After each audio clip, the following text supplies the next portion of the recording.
The creative school for quality and innovative education. करें एक बेहतर कल की शुरुआत आज से। LA Saloon by Dhami, a luxurious ladies saloon। City के तिप्रांत माता रमाबाई अंबेडकर कॉलोनी जाने वाली रोड के कब्जे को लेकर CMC कमिश्नर को दिया मेमोरेंडम।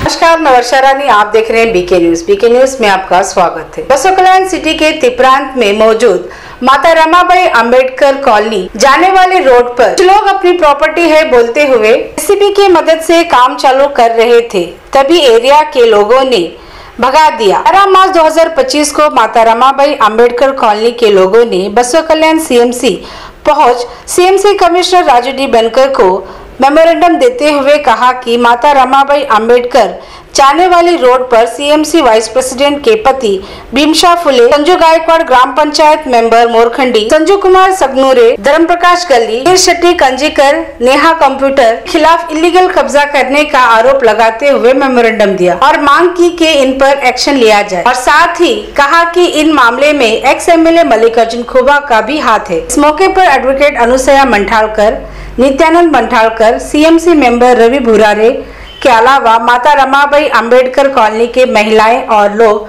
मौजूद रहे। कॉलोनी तिप्रांत तालूका बसव कल्याण जिले बीदर्ನ ನಿವಾಸಿಗಳಾಗಿದ್ದು ಎಲ್ಲ ನಾಗರಿಕರು SC ಹೊಲೆಯ ಸಮಾಜದವರಾಗಿದ್ದು ಕೂಲಿ ಕಾರ್ಮಿಕ ಕೆಲಸವನ್ನು ಮಾಡುವ ಕಡು ಬಡವರಾಗಿರುತ್ತಾರೆ।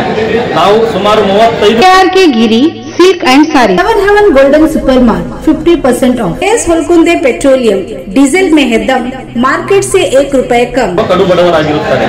ನಾವು ಸುಮಾರು 35 ವರ್ಷಗಳಿಂದ ಮೇಲ್ಪಟ್ಟು ರಮಾಬಾಯಿ ಕಾಲೋನಿಯಲ್ಲಿ ವಾಸವಾಗಿರುತ್ತೇವೆ। ಸದರಿ ಕಾಲೋನಿಯಲ್ಲಿ ಸುಮಾರು 80ಕ್ಕೂ ಹೆಚ್ಚು ಮನೆಗಳಿವೆ। ದಿನಾಂಕ 5/3/2025 ರಮಾಬಾಯಿ ಕಾಲೋನಿಯಲ್ಲಿ ಎಲ್ಲಾ ನಾಗರಿಕರು ಕೆಲಸಕ್ಕೆ ಹೋದ ಮಧ್ಯಾಹ್ನದ ಸಮಯದಲ್ಲಿ JCB ಬಂದು ನಾವೆಲ್ಲರೂ ನಡೆಯುವ ಮುಖ್ಯ ರಸ್ತೆಯ ಮೇಲೆ ತಗ್ಗು ಹೊಡೆದು ರಸ್ತೆ ಹಾಳು ಮಾಡಿರುತ್ತಾರೆ।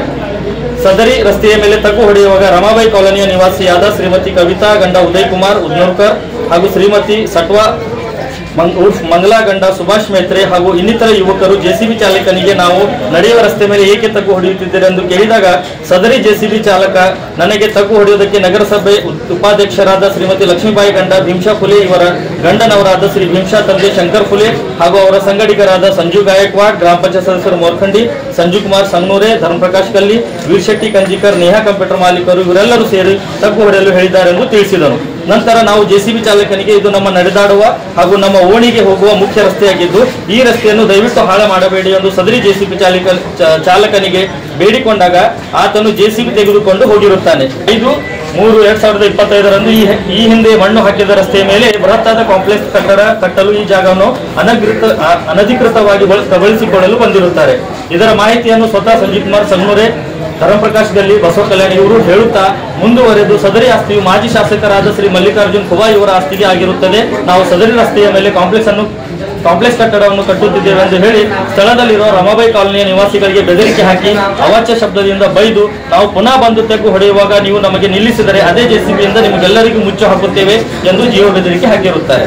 ನಂತರ ದಿನಾಂಕ 7/3/2025 ಸಾಯಂಕಾಲ 5:30 ಗಂಟೆಗೆ ಈ ಮೇಲಿನ ವಿಷಯದಲ್ಲಿ ತೋರಿಸಿದ 4 ಜನ ಕೂಡಿಕೊಂಡು ಓಣಿಯಲ್ಲಿ ಬಂದು ಓಣಿಯ ಜನರಿಗೆ ಅವಾಚ್ಯ ಶಬ್ದಗಳಿಂದ ಬೈದು ಸದರಿ ಜಾಗವು ಮಾಜಿ ಶಾಸಕರಾದ ಶ್ರೀ ಮಲ್ಲಿಕಾರ್ಜುನ್ ಖೋಬಾ ಅವರಿಗೆ ಸೇರಿದರಾಗಿರುತ್ತದೆ ಹೇಳಿ ಅವರು ಆರ್ಥಿಕವಾಗಿ ಹಾಗೂ ರಾಜಕೀಯವಾಗಿ ತುಂಬಾ ಬಲಿಷ್ಠರಾಗಿದ್ದು ನಿಮ್ಮೆಲ್ಲರನ್ನು ಮುಂದಿನ ದಿನಮಾನಗಳಲ್ಲಿ ನೋಡಿಕೊಳ್ಳುತ್ತಾರೆಂದು ಬೆದರಿಕೆ ಹಾಕಿರುತ್ತಾರೆ।